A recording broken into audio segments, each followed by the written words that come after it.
Welcome to this LibreOffice Calc lesson on tables and formatting. A table is made up of related rows and columns. Tables should be isolated from one another by empty cells. They should contain column and/or row headers to indicate what their contents represent.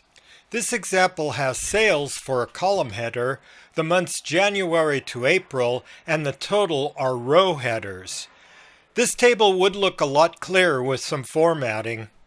To format the headers with a different background color, drag the mouse from A1 to C1.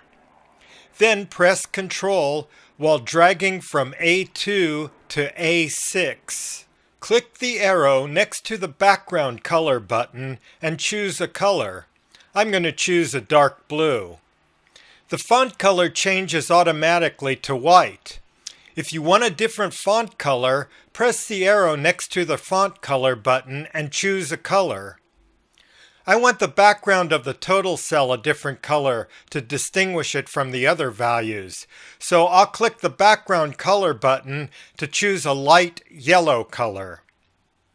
I'll change the font in the total cell to bold by pressing the bold button in the font formatting section. Now for some borders around the cells in the table to make it stand out from other cells in the spreadsheet. First, select the whole table, drag from A1 to B6, then hold down Ctrl and drag from C1 down to C5. Click the arrow next to the Borders button and choose All Borders. You could change the style of the borders by clicking the arrow next to the Borders Style button and choosing a style. I'll make the borders darker for this example.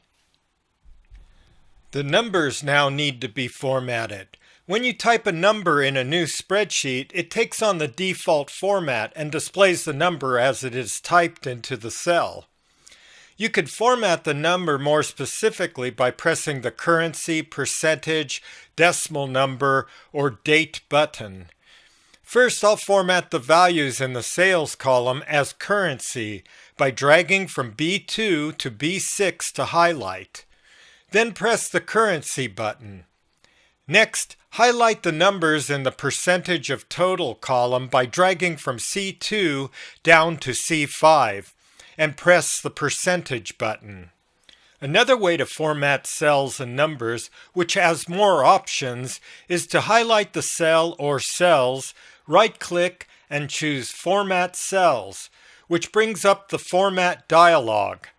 Click a tab at the top to format numbers, fonts, font effects, alignment, borders, and background. Another great feature in Calc is the fill handle. Whenever you have a cell that contains a number, date, or text which ends with a number, you can easily fill adjacent cells with increments of the number or date. For example, I'll type 1 into this cell, click the cell again to select it. In the lower right corner of the selection rectangle, there's a small black square. This is known as the fill handle. When you move the cursor over the black square, it will change to a cross. When the cross appears, drag the handle down the column. The number will increment each row by 1. If you drag the fill handle across columns, it will increment each column by 1. You can also use it to increment the months of the year or the days of the week in the same way. Type JAN in a cell and drag across the columns or down the rows. It'll work with the full name of the month too, or days of the week, abbreviated, or full name. One more formatting tip. If you have a cell formatted the way you like, and you want to apply the formatting to another cell on the spreadsheet, use the Clone Formatting tool. Click the cell with the formatting. I'll click on A1, then click the Clone Formatting button on the toolbar. Click the cell where you want to apply the format. I'll click A8. If you want to apply the format to multiple cells, then click a cell with formatting. I'll use B6 this time. Double-click the Clone Formatting button and click the cells you want to apply the formatting to. Notice it also copies the number format.